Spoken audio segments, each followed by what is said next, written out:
Magandang umaga po sa inyong lahat. Naririto po kami upang magtanghal sa mga nangyari sa Ibong Adarna. Magsisimula po ang aming storya sa pagkakadiskubre ng 3 prinsipe sa isang balon sa Armenia.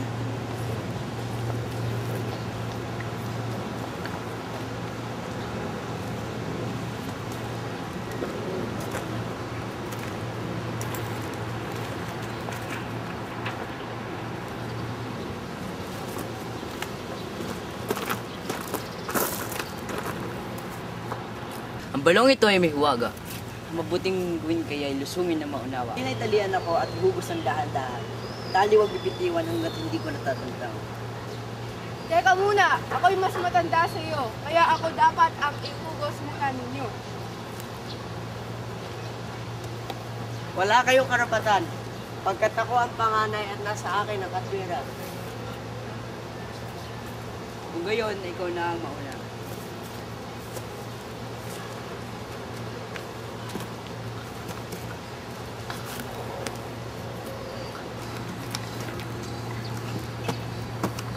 Narating mo ba ang hangga?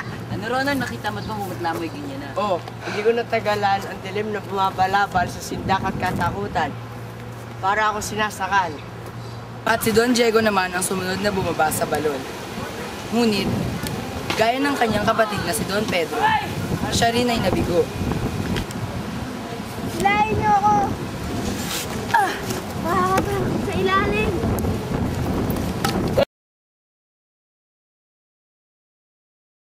At sa kanyang pagsasakit, lalim ng baloy na sakit. Hindi isang tuyong yungib, kundi puok na marikit. At ang prinsipe ay namangha, parang namamalikmata.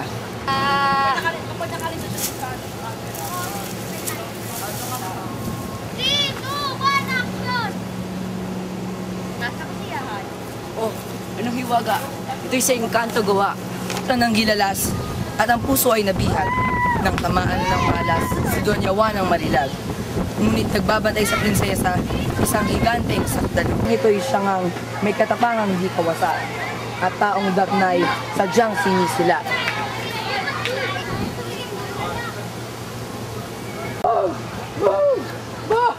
Bob! Salamat ka at narito na sa tiyan ko parang weba. Ang kay tagal ko ng pita, ang 3 man ay kulang pa. Gante, hindi ko maong yung bibig. Ako hindi mo matitilis. Aba, matabang, paras ka! Pwes, kaya mo ako makikilala. Ako nang aangay-angay.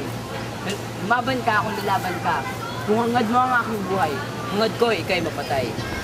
Laban nga ang higante at si Don Juan. Sa mabuting kapalarat, sa Diyos na kalooban, ang higante ay napatay ng prinsipeng si Don Juan. Patay na siya.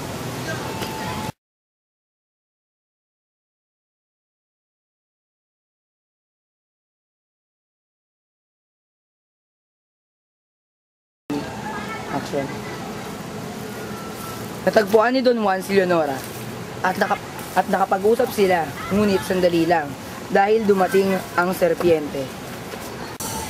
Dito ay amoy manusya! Leonora, bakit kaya may tao ay kinaila?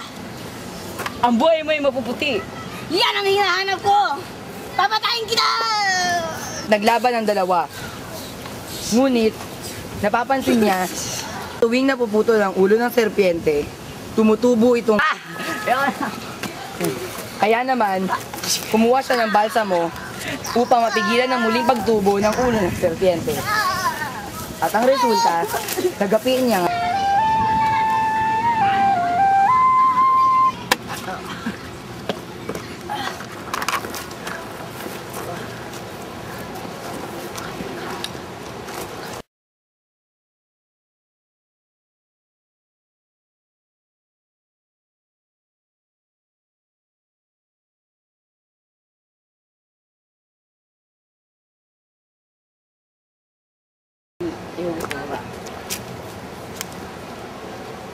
Ngunit, sa laking kataksilan ni Don Pedro, ay pinutol niya ang lubid at nalaglag si Don Juan.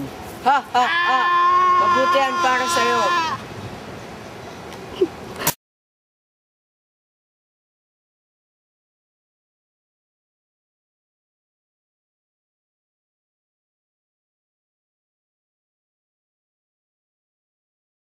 nang bumaba. Ngunit gaya ng kapangalan niya... Ay, gaga! Ano ba? At si Don Pedro naman ang bumaba sa balon. Ay, Don Pedro? Mali! At si Don Diego naman ang bumaba sa balon. Ngunit, gaya ng panganay na kapatid na si Don Pedro, siya rin ay nabigo.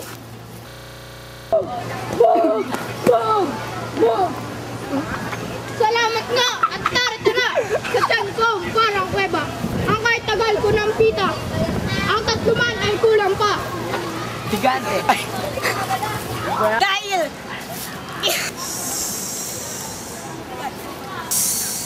Dito ay amoy manusya. Leonora, bakit kayo may tao'y ginahila? Ang buhay mo yung mapuputi. Ikaw ay papatayin ko!